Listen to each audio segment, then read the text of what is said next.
حضرت حذیفہ بن یمان رضی اللہ تعالی عنہ سے روایت ہے کہ آپ صلی اللہ علیہ وآلہ وسلم نے فرمایا، اگلے زمانے میں تم سے پہلے ایک آدمی مر گیا۔ فرشتوں نے اس کی روح سے ملاقات کی اور پوچھا، تو نے کوئی نیک کام کیا ہے؟ وہ بولا، کچھ نہیں، مگر میں نے اپنے غلاموں اور نوکروں کو یہ حکم دے رکھا تھا کہ کسی پر سخت تقاضا نہ کریں، مال دور کو مہلت دیں اور محتاج کو معاف کر دیں۔ یہ سن کر فرشتوں نے بھی اس کو چھوڑ دیا۔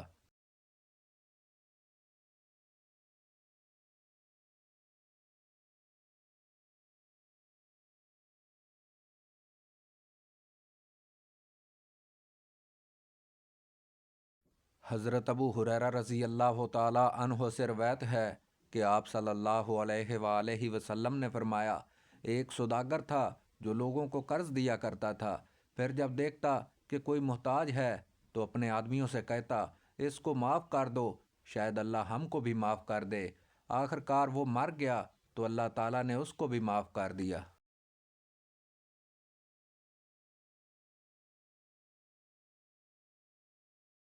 حضرت سلمہ بن عقور رضی اللہ تعالی عنہ سے روایت ہے کہ آپ صلی اللہ علیہ وآلہ وسلم کے سامنے نماز پڑھنے کے لیے ایک جنازہ لایا گیا تو آپ نے پوچھا، کیا اس پر کوئی قرض ہے؟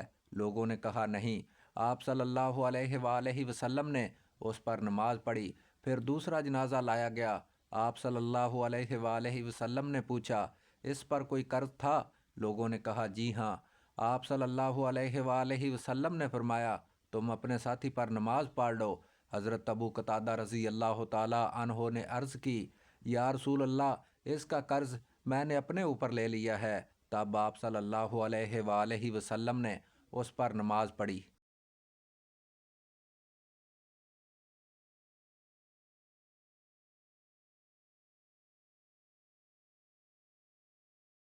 حضرت ابو ہریرہ رضی اللہ تعالی عنہ سے روایت ہے کہ آپ صلی اللہ علیہ وآلہ وسلم پر ایک شخص کا ایک اونٹ قرض تھا۔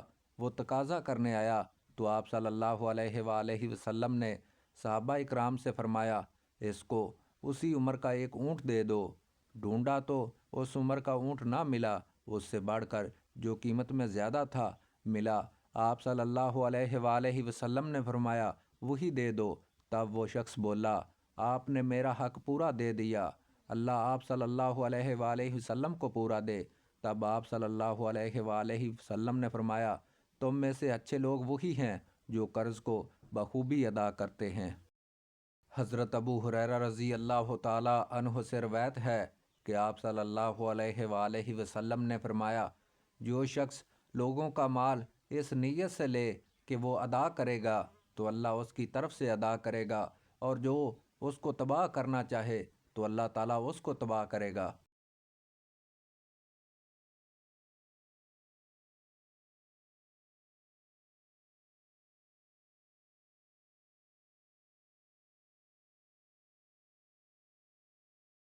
حضرت کعب بن مالک رضی اللہ تعالی عنہ سے روایت ہے، انہوں نے اپنے ایک قرضے کا حضرت عبداللہ بن حدردر رضی اللہ تعالی عنہ سے تقاضا کیا۔ خاص مسجد نبوی میں آپ صلی اللہ علیہ وآلہ وسلم کے زمانہ میں دونوں کی آوازیں بلند ہوئیں، یہاں تک کہ آپ صلی اللہ علیہ وآلہ وسلم نے اپنے حجرے میں دونوں کی بلند آوازیں سن لیں۔ ان کی آوازوں کو سن کر آپ صلی اللہ علیہ وآلہ وسلم باہر تشریف لائے اور حجرے کا پردہ اٹھایا اور کعب بن مالک کو پکارا اور کہا، اے کعب۔ حضرت کعب رضی اللہ تعالی عنہ نے کہا، یا رسول اللہ، میں حاضر ہوں۔ آپ صلی اللہ علیہ وآلہ وسلم نے اشارہ کیا، آدھا قرض معاف کر دے۔ حضرت کعب رضی اللہ تعالی عنہ نے کہا، جو حکم میں نے معاف کر دیا یا رسول اللہ۔ تب آپ صلی اللہ علیہ وآلہ وسلم نے فرمایا، ابن حدردر، چل اٹھ اور قرض ادا کر۔ حضرت عائشہ رضی اللہ تعالی عنہا سے روایت ہے کہ آپ صلی اللہ علیہ وآلہ وسلم نماز میں یہ دعا مانگتے تھے، یا اللہ، میں تیری پناہ مانگتا ہوں گناہ سے اور قرض داری سے۔ کسی کہنے والے یعنی حضرت عائشہ رضی اللہ تعالی عنہا نے آپ صلی اللہ علیہ وآلہ وسلم سے کہا، یا رسول اللہ، اس کی کیا وجہ ہے جو آپ قرض داری سے بہت پناہ مانگتے ہیں؟ آپ صلی اللہ علیہ وآلہ وسلم نے فرمایا، آدمی جب قرض دار ہوتا ہے اور بات کرتا ہے تو جھوٹ اور وعدہ خلافی کرتا ہے۔ حضرت ابو ہریرہ رضی اللہ تعالی عنہ سے روایت ہے کہ آپ صلی اللہ علیہ وآلہ وسلم نے فرمایا، مالدار کا قرض ادا کرنے میں دیر لگانا ستم ہے۔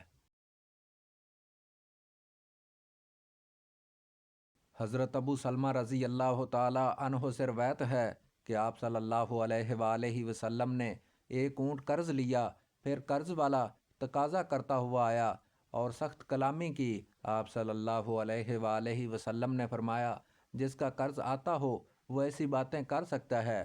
پھر اس کے اونٹ سے بہتر اونٹ دیا اور فرمایا، تم میں سے اچھے لوگ وہی ہیں جو قرض کو اچھی طرح ادا کریں۔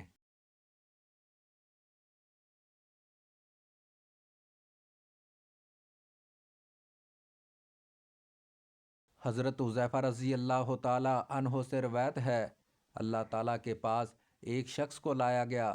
اللہ تعالیٰ نے اس کو مال عطا فرمایا تھا۔ اللہ تعالیٰ نے اس سے پوچھا، تو نے دنیا میں کیا عمل کیا؟ لوگ اللہ تعالیٰ سے کوئی بات نہیں چھپا سکتے۔ اس شخص نے کہا، اے میرے رب، آپ نے مجھے مال عطا فرمایا تھا اور میری عادت درگزر کرنا تھی۔ میں مالدار پر آسانی کرتا اور تنگ دست کو قرض ادا کرنے کی مہلت دیتا۔ اللہ تعالیٰ نے فرمایا، میں تو اس سے زیادہ درگزر کرنے کا حقدار ہوں۔ اے میرے فرشتوں، میرے اس بندے سے درگزر کرو۔